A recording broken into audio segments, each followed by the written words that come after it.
سەرهێلدانا کۆچگریە.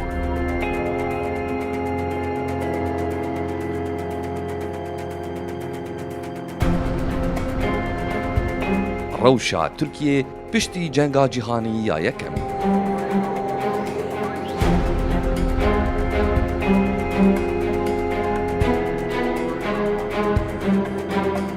عوسمانی د جەنگا جیهانی یا یەکەم de têk çûn û piraniya neteweyyan ji bin dagirkeriya wan rêzgar bû.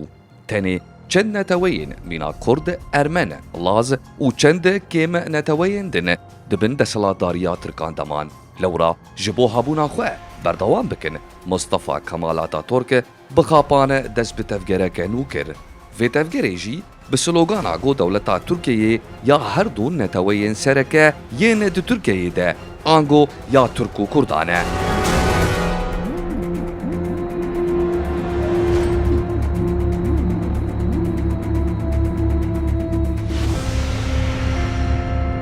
Atatürk ji bo mafê gelê Kurd di rêveberiya otonomî de li Komcivîna Êzmîtê ji xalên mîsaka millî eşkere got çi herema Kurdî di hundirê dewleta Tirkiyeyê de hebe ew dikare mafê rêveberî û otonomiya xwe wergire.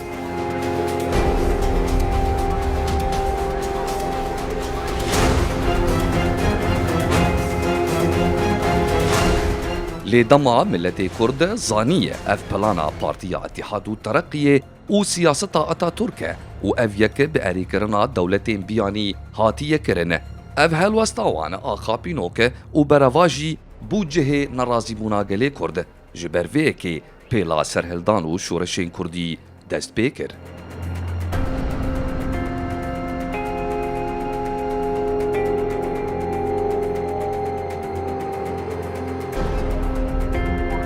Herçendî doza Kurdan e di kongereyên navnetewî de bibû mijara guh danê. Lê di pratîkê de ev yek pêk nedihate û pişaftina Kurdan bi siyasetên çewt xwe dida pêş. Di nava artêşa Türk de jî hejmareke efser û komîtanên leşgerî yên Kurd hebûn. Ev efser di nav hev de ketin diyalogê û helwest li hember hikûmeta Osmanî girtin. Pêşî Generalê Kurd Ehsan Nûrî ji bo konferansa li hevkirinê ya Parîsê di sala 1919 de hate vexwendin û di peymana sêverê ya sala 1920 biryar hate girtin got ji mafê Kurdan e got Kurdistan wekî heremeke serbixwe were naskirin.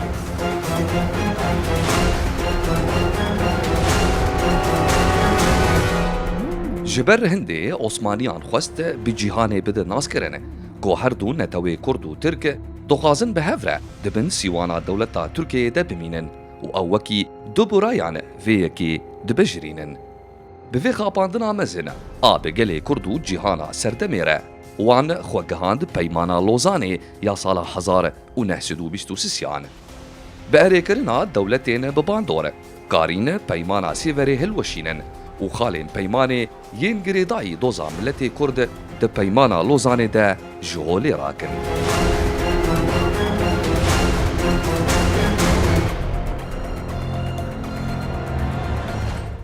Ji bo nasnameya Kurdî asîmîle bikin, siyaseta tirkirina dewletê dest pê kir. Wan bi vê siyaseta xwe bandor li hejmareke kesayetên Kurd kir û ew xistin dewrê. Van kesên Kurd telxore dest pê kir û asîmîlekirin û windakirina mafê neteweya Kurd bi cîhanîn. Yek ji van kesên Serokwezîrê Tirkiyeyê Asmet Başa İnanov bû. Wî bi zelalî digot.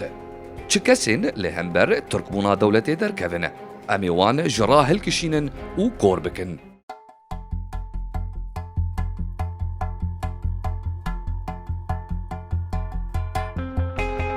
Destpêk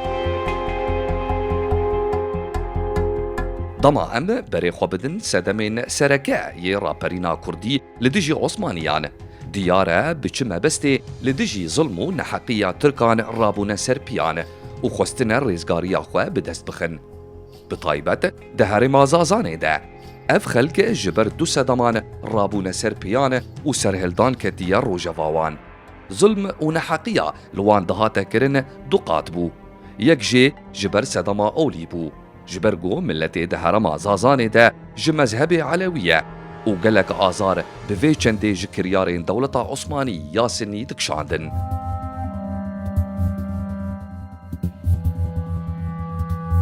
سدما دویم جی جبرگو خلکین وی هرمی هر دم دناوا سروریه که دابون خرو به کردی دجیان و تجاران فرمان دولتا عثمانی لسر خو ند بجراندن. جبرگو دنگی نرازی بون او ونداکرنا مافین کردان ده نقشه ترکیه ده به هیویتی چه کربو. پیوستی به پیشنگه کسیتین مینا علی شان بگ کره مصطفى باشا ایج خلک زازا هبو.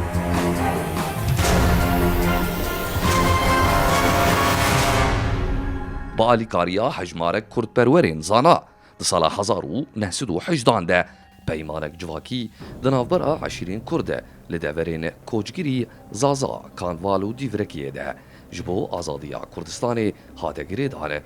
پاشه جبو سرهلدانا لدیجی عثمانیانه ده سال 1920 کاروبارین خو کرن و خو آماده کرن.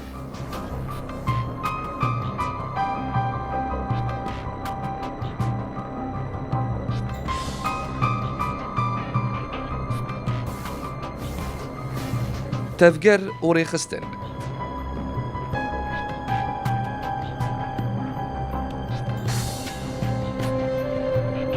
هن تفجر وكسايت بونا بينجه أسطونا ريخستنا سياسي جبورا برينا قلي كرد آل باكوري كردستان دامز راندن أفيك بشتي جنگا جيهاني يا يكن بيك هاد.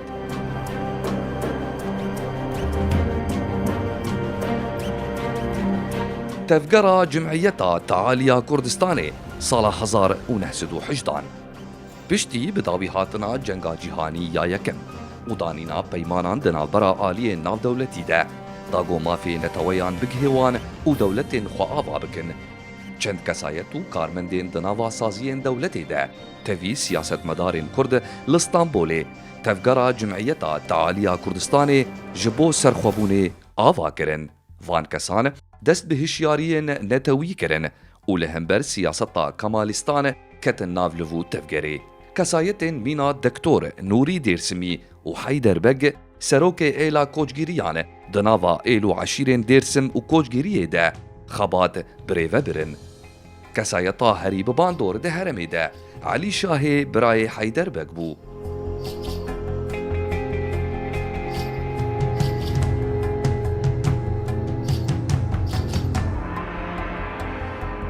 تعالي كردستان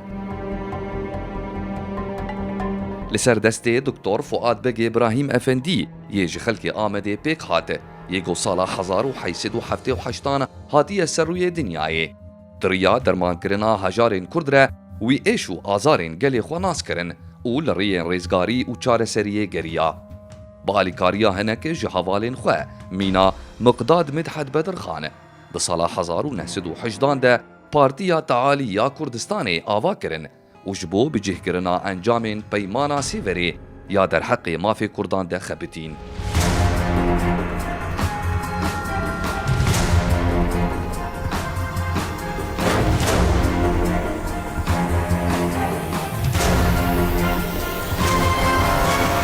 کمیته سرخوابونا کردستانی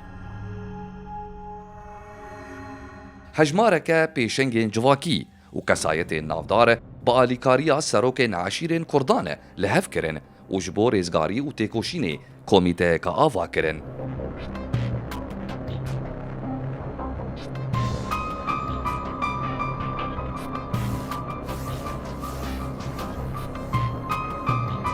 کوملیا هیجا کرنا کردستانی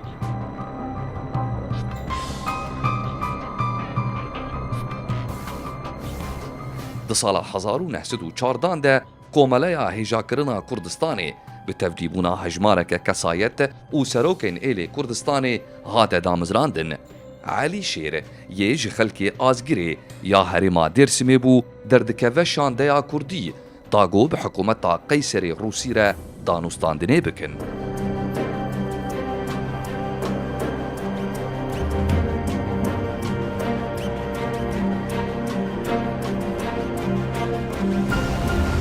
تفجر آزادی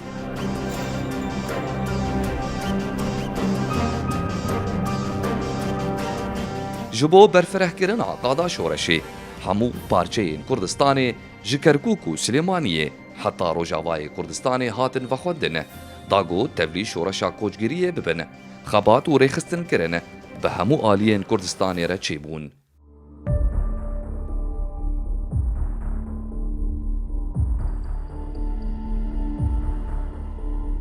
Amedekariyên serhildanê.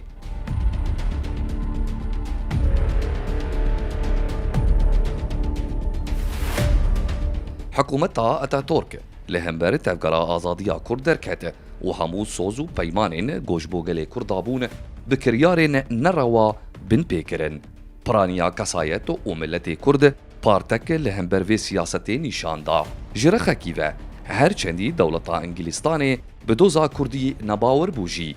لی جبولا واسکرنا حکومتا عثمانی به کردان را آلی کار بو داکاری بن ترکیه بخابینن. و به حسانی جهندر و بروخینن.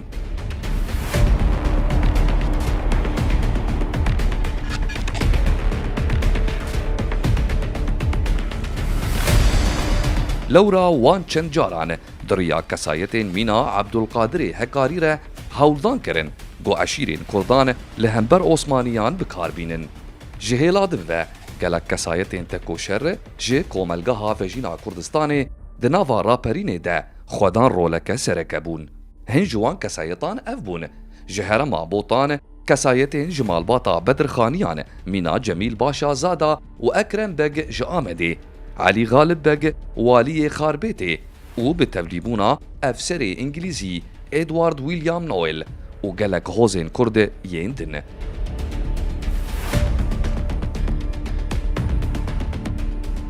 بریارا رزگاریا کردستانی دکوم جوینا لباجار شیرو یه گریدای مالاتیایی ده جبو پیش فبرن و پیشکتنا کردستانی جهلا سرور کردستانی خلیل رحیم بگی بدرخانی و هاتراگ هاندن.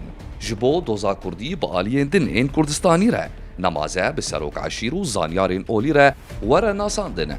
سرباز کرد خالد بگی جبرانلی سال 1920 ده لهرمین وارتو کارلیووا ملازگرد بولانیک و خنزده کتا ناوا آمده باشیین ریکفتنی. وان اف چنده کر دا بریارین کنفرانسا ارزروم او سواسی یا میساقا ملی تیک ببن و لهمبر درکون.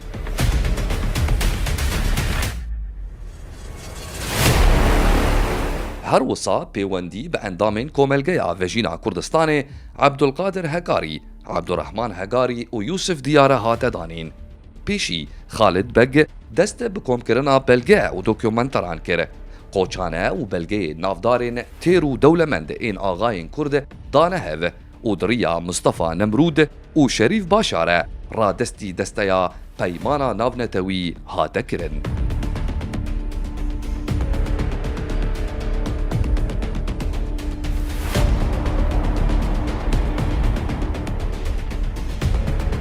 رولا قومیتان کرد خالد جبرانلی به هفکاریا یوسف رضا و ریخستن و گرکرنا راپرین لحرما دیرسم و کوچگیریه ده گلکی بباندور بو. دوز لدولتا عثمانی کرن داگو ریوبریا کردستان سر بخو ببه و همو گرتی سیاسی بین بردان و ارتشا ترک خوش هرما کوچگیریه وکیشه.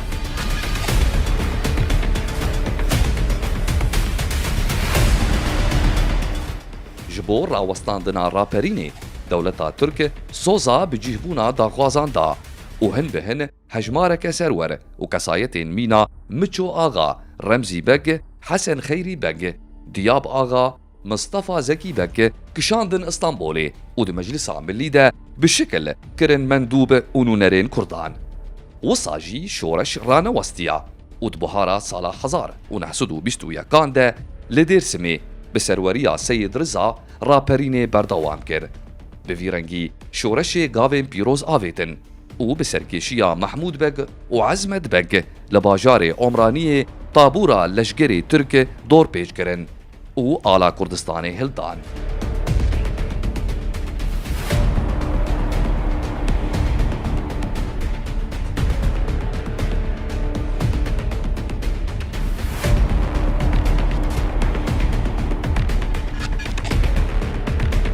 هر پیدا چون و هرمین کوچگیری کیماغ کوروجایی کانوال زازا حتا برواغی ریزگار کرن. پاشه دوز لعنقره کرن دا سرخوابونا وان هرمین کردستانی وره قبول کرن.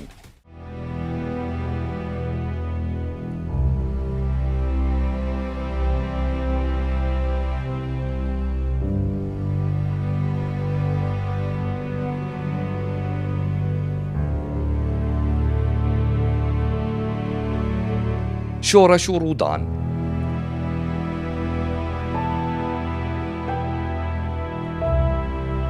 gelek komcivînên geleriyê li tavaya Bakurê Kurdistanê hatin li darxistin. Bi vê çendê zemîna pêşxistina agirê şoreşê bi bejdariya 45,000 çekdarên Kurd pêk hatibû. Di serê tîrmeha sala 1920 de şervanên Kurd êrişî Qereqol û taborên leşgerên Türk kirin. Debo û boğazên leşgerî desteser kirin û hejmarek leşgerên Türk dîl girtin. Herêma Sêwas û Dêrsimê û derdora wan bi tevahî hatin rêzgar kirin.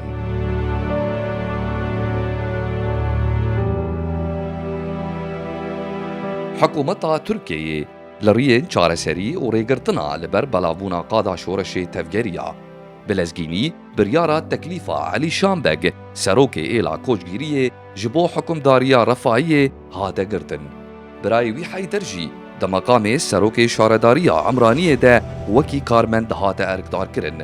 Lê hewldana wan nebû çare û rê li ber daxwaza gelê Kurd a serxwebûnê negirt.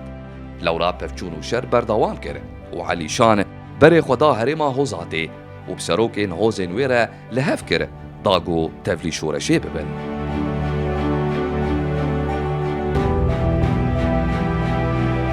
Hin daxwaz kirin name û ji meclisa Kemaliyan reşandin. Daxwazên wan ev bûn. Doza bi cîhanîna soza otonomiya Kurdistanê û vekişandina leşgerên Türk ji koçgiriyê kirin. Her wiha xwestin hemû girtiyên Kurd bên berdan û karmendên dewletê xwe ji tevaya herêmê Kurdî vekişînin. Persiva dewleta Türk bi derengî ket. Lewra careke din name ji bo Enqereyê şandin û bi zimanekî tûj wiha gotin. Heger biryara peymana Sîverê neyê bicihkirin û herêmên Kurdistanê yên mîna Elazîz, Diyarbekir, Wan û Bedlîsê serxwebûna xwe bi dest nexin. Em ê careke din ji Dêrsimê dest bi karê leşgerî li hember artêşa Türk bikin. Vê carê persiva dewleta Türk bi bejirandina daxwazan hat û nexwest çalakiyên leşgerî li dijî artêşa wê pêk werin. Wan ev yek kir ji ber ku hîn ew li hember Yûnaniyan di nava cengê de bûn û nedikarîn di nava barîna berfê de du eniyên şer bi hev re bidomînin.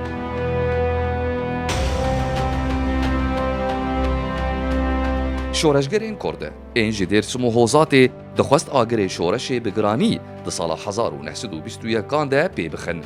Ji ber godê berf jî bihata helandin û alîkarî ji hêzên Kurdî yên Hêla Erzerûm, Elazîz û Malatyayê ber bi Sêwasê ve bigiha.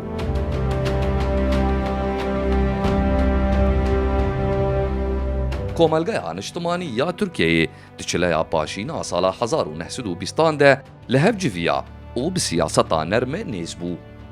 Çar endamên Kurd ji xelkê Dêrsimê tevlî Komelgeya Niştimanî kirin û Heyderbeg û Elî Şahbeg di erkdariya de hêlan.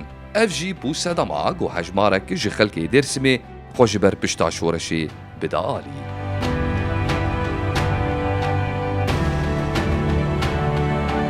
Ji bo qezencekirina demê, Kemalîst bi hoz û eşîrên Kurdan re ketin nava pêwendiyan.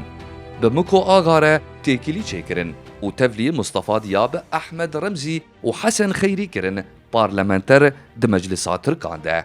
Seyid Rıza û Elî Şambeg neketin binbandora plana Kemalîstan û ji daxwaza serxwebûna Kurdistanê da neketin.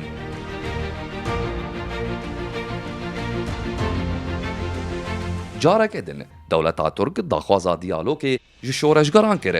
Di vê navberê de dest bi plangeriyê di nava eşîrên Kurdan de kir û karî beşekî ber bi xwe ve bikişîne. Ji wan eşîra Korîşan û Korbaşo li dijî şoreşê derketin.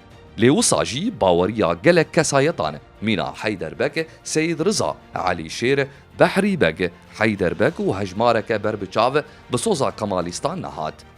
Ev kes nehatin xapandin û têkoşîna xwe berdewam kirin. هرچندی حیدربگ bi soza diyalogê digel Turkan nebawer bû jî lê tevî hezar şervanên xwe ji bo vê diyalogê berê xwe da bajarê Sêwasê li wir hatin girtin û bên çavkirin.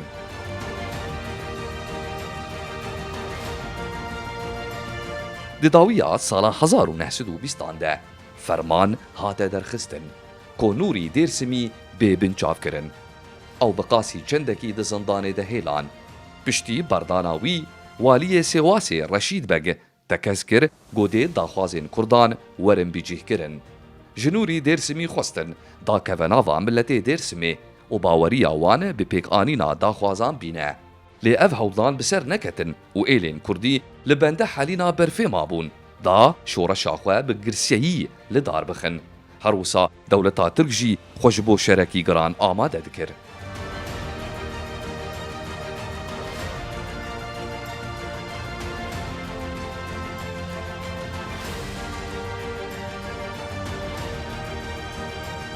Di serê sala nû ya 1921 de pevçûnan jinûve dest pê kir û di meha Adarê de li bajarê Omraniyê şoreşê dest pê kir û navçe bi navçe hat rêzgarkirin.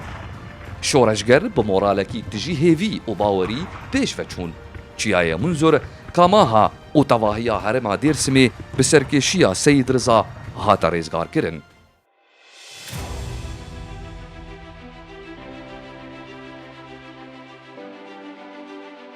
Ji bo destekdayînê Heyderbeg ji koçgiriyê bi çekdarên xwe ve berê xwe da Dêrsimê.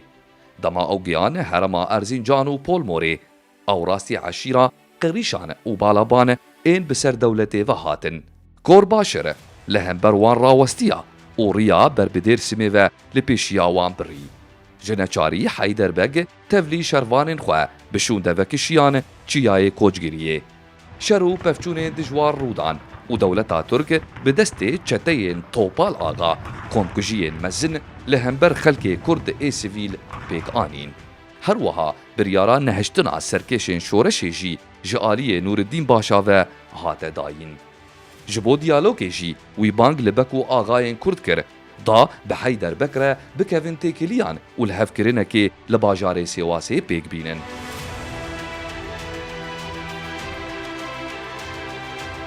Heyderbeg bi soza Nûreddîn Paşa hate xapandin. Li şûna diyalog pêk were dîl û êsîr girtin. Bi dîlgirtinê re hêza Kurdî li kêmêk het û şoreş kete nav pirsgirêkeke hundirîn. Nemaze dema hejmareke serwerên Kurd li koçgiriyê Mîna Behrîbeg Behlawan Husên di şer de dîl ketin destê artêşa Tirk û bi sizayê bi darvekirinê hatin darizandin. Vê bûyera bi êş bandora xwe li tevahiya şoreşgeran kir û moralê wan şikest. Turê û rêbaz ji bo berdewamiya şoreşê di qadên berfireh de li pêşiya serkêşên şoreşê yên wekî Elî Şêr, Nûrî Dêrsimî, Mamo Tarbazalî, Kamil Ezîz û Çikez ji bilî vekişandina ber bi çiyayê Dêrsimê ve neman. Herçendî bi vî halî şoreşa Dêrsimê û koçgeriyê hatibû vemirandin jî lê deselatdariya dewleta Tirk li herêmê bêbandor ma û nikarî êl û eşîrên herêmê kontrol bike.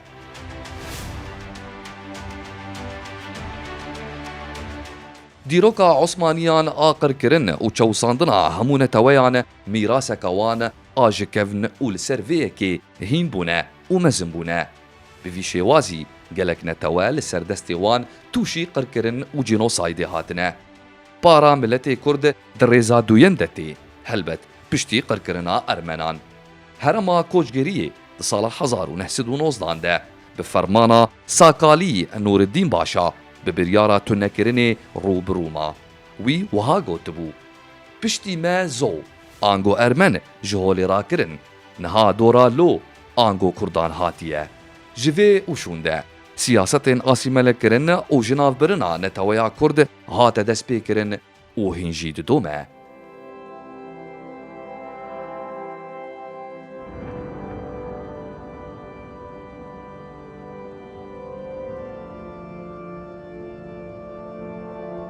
Rola Elî Şêr.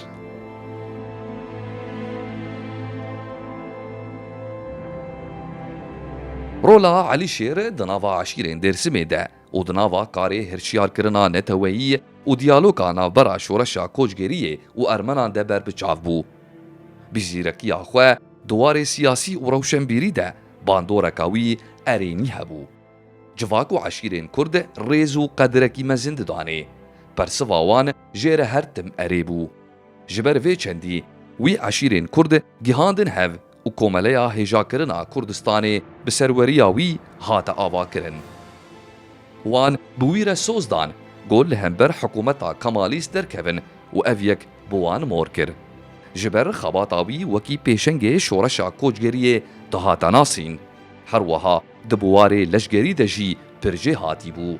Ji ber vê çendê li şûna navê Elî Canbeg civakê ew bi Elî Şêr binav kir.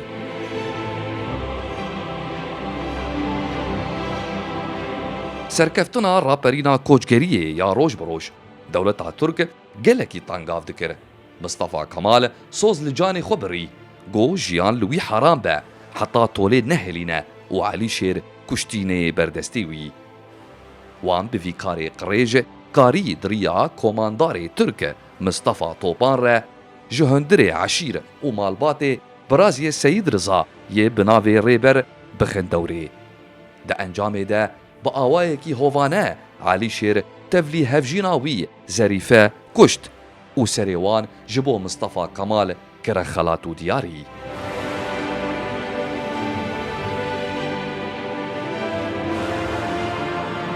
Sedemên têkçûna şoreşa koçgeriyê.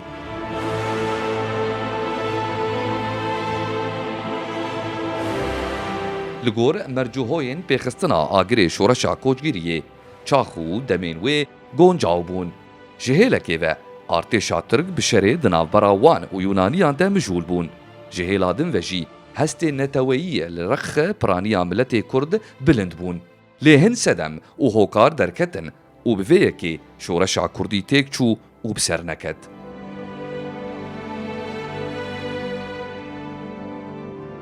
Metirsiya dewleta Tirk ji raperînên hundirîn hebû û xebateke bêrawestan û gelek tedbîr dikirin dago pergala şoreşa Kurdî ji hev bixe. Ji hêlekê ve hêza leşgerî ya herî dijwar û xwîn mij a bi navê Tabûra Çerkesiyan bi serweriya kujerê Hov Topal Osman li herêmê hêla û berê wan daqada şer, kuştin û ziyanên bêhed û bêsînor bi serê xelkê sivîl de anîn. Di vê qonaxê de gelek serokên eşîrên Kurdan xwe ji pişta şoreşê daalî û li kêleka artêşa Tirk rawestiyan. Armanc û daxwaza şoreşê nediyar bû, gelo serxwebûna Kurdistanê yan otonomî bû.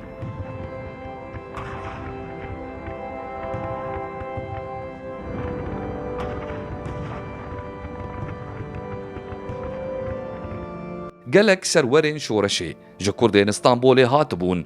Hîn bandora ramanên Kemalîstan li ser wan hebû.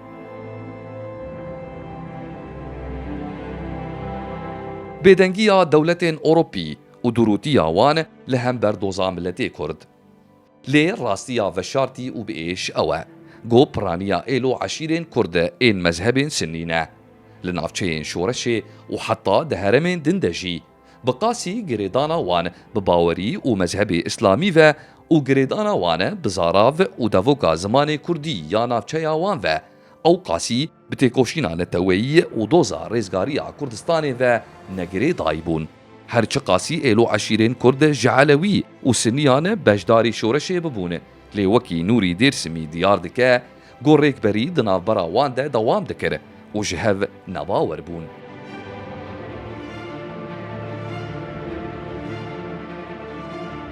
Arkeolojê Holandî Martin van Pronensen jî vê rastiyê radixe berçavan û dibêje ku di nêrîna piraniya Kurdên Sinnî de ev şoreş a Kurdên Elewî ye û daxwazên Kurdên Sinnî tê de peyda nabin.